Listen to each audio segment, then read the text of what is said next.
पहले मेरी बात को ध्यान से सुनो। अपने घर में रहो, बच्चों के बीच में रहो, इसी जगह, और 23 घंटे तुम मेहनत करो इस शरीर से, शरीर के लिए।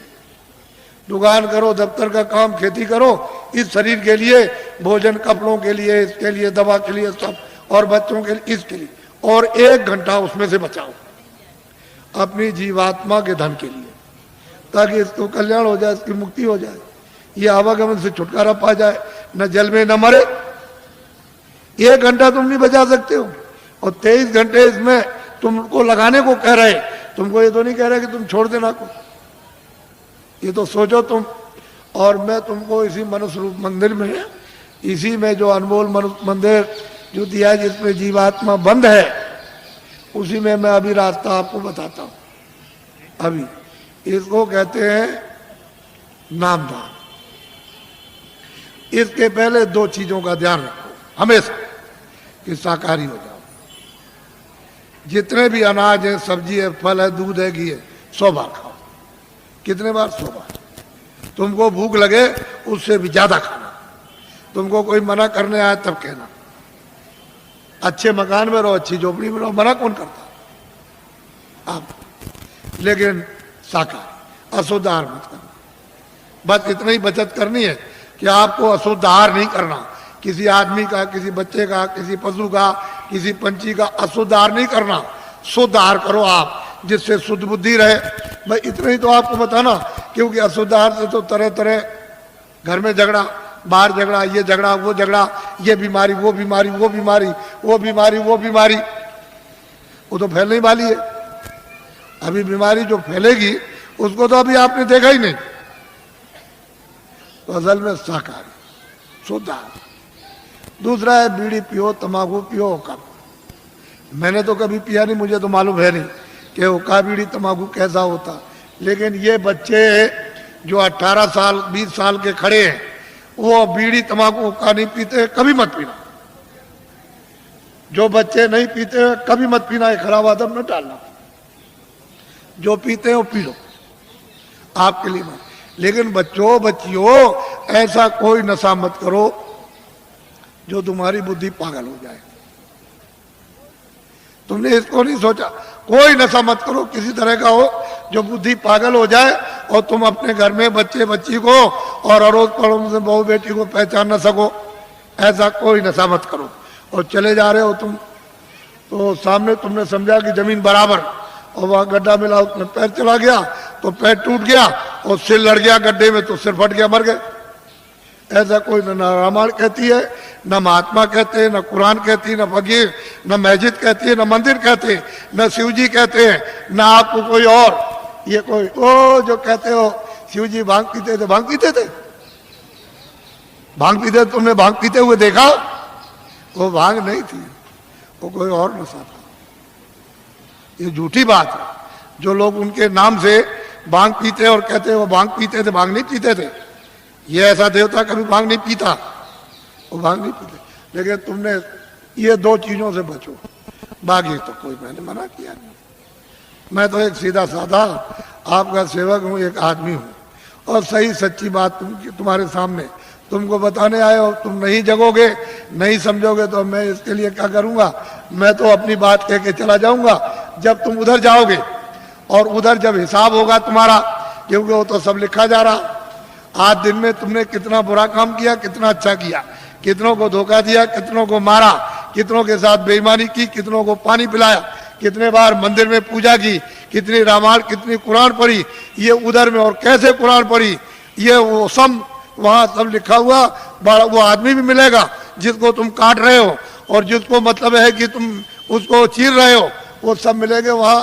तो पूछेगा, भाई तुम्हारे सामने कोई रामायण, गीता, कोई भागवत, कोई कुरान, पुराण, कोई तुम्हारे सामने नहीं थे जिन्होंने, महात्मा फकीरों ने नहीं बताया कि भाई ये अच्छा ये बुरा? तो मोहम्मद साहब से पूछा जाएगा कि भाई मतलब ये है कि तुम गए थे जमीन पर, और तुमने मतलब ये नहीं बताया कि बुरा काम बद काम है। कह लगे मैंने तो इनसे सबसे कहा था कि ये बद काम है, ये नेक काम, इस बुरे काम को मत करना, अच्छे करना, लेकिन इन्होंने मेरी बात नहीं मानी। तो फिर वो भेजेगा सीधा, वहां हिसाब करता है, वो हिसाब करता है। तुमको दोजख और नरक मालूम नहीं है, वहां बड़े बड़े बादशाह पिट रहे वहां, और जलाए जा रहे, कितने करोड़ों वर्षों तक जलाए जाएंगे, और लाखों मीलों तक आवाज आती है और कोई सुनने वाला नहीं कहीं, न उनका धन दौलत जाता न तलवार जाती उनकी। ये झूठा, तुम इसके लिए मर गए और चले गए हमेशा। तो इसलिए तुम लोग इस पर विचार करो।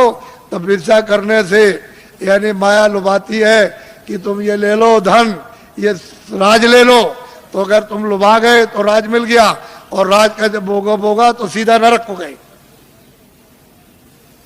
जब ये कहोगे हमको राज नहीं चाहिए, धन दौलत नहीं, तो भगवान मिलता इसी शरीर में।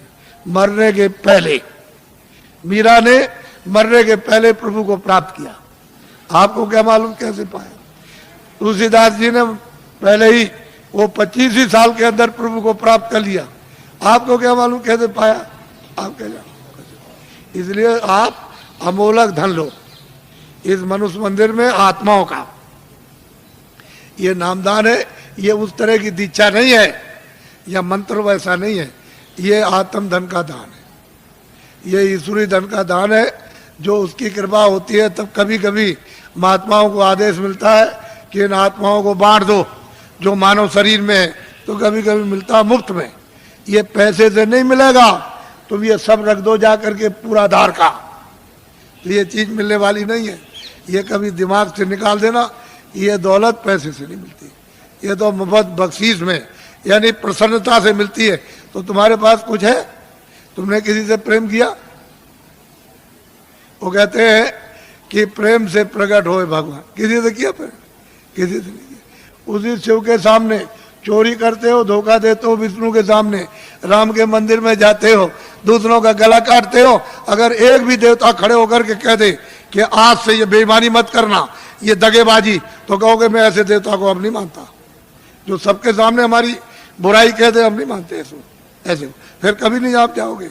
अगर देवता बोल दे, अब उनको कुछ कहना नहीं, आपने समझ लिया, हाँ उन्होंने सुन लिया होगा, और आपने समझ लिया उन्होंने कुछ नहीं देखा, वो अंधे, अब हम जो चाहेंगे सो करेंगे, अब चलो हो आए वहाँ। ये हालत तो हमारा है। अब बताओ तुमने प्रेम किससे किया? किससे प्रेम? वो तो कहते हैं प्रेम से मालिक मिलता है, आपने कैसे प्रेम? इसलिए आप सीधा, बहुत सरल है, बहुत सीधा है। कलयुग में अधिकार आपको दे दिया स्त्री पुरुषों को कि सभी लोग उस परमात्मा को प्राप्त कर सकते हैं, किसी के लिए कोई बंधन नहीं, और सुलभ और सहज और आसान। लेकिन तुम योग तो आप कर नहीं सकते हो, सतयुग और त्रेता और द्वापर का कोई भी क्रिया आप नहीं कर सकते हो। और उन्होंने मना कर दिया गोस्वामी जी महाराज ने कि कलयुग जोग न यज्ञ न ज्ञाना, कहते कलयुग में कोई जोग मत करना, न यज्ञ करना, और न आपको ज्ञान होगा। कलयुग में तो कहते हैं कि नाम आधारा, और नाम कौन सा वो मैं बताऊंगा आपको, अभी आपको बताता हूँ। तो आप लोग, आप सब खड़े रहना, बैठना कोई नहीं, खड़े खड़े बताऊंगा आपको, और खड़े खड़े करवाऊंगा, घबराइए नहीं। जो जो भगवान का नाम बोलूं सब लोग एक साथ एक आवाज में बोलना, और सब लोग बोलेंगे जो बैठे खड़े, शुद्ध बोलना, शुद्ध, अशुद्ध मत बोलना, शुद्ध बोलना। जो जो नाम मैं बोलता जाऊं आप बोलते जाना, जब मैं अंत में चुप हो जाऊंगा तो आप लोग चुप हो जाना। अशुद्ध मत बोलना, शुद्ध कर लेना। मान लो अशुद्ध बोल दो तो फिर शुद्ध कर लेना दोबारा। इसलिए जो जो नाम बोलते जाना, जब मैं चुप हो जाऊंगा तो आप चुप हो जाना। बोलो जय गुरुदेव। लेकिन थोड़ा सत्संग मिलना चाहिए।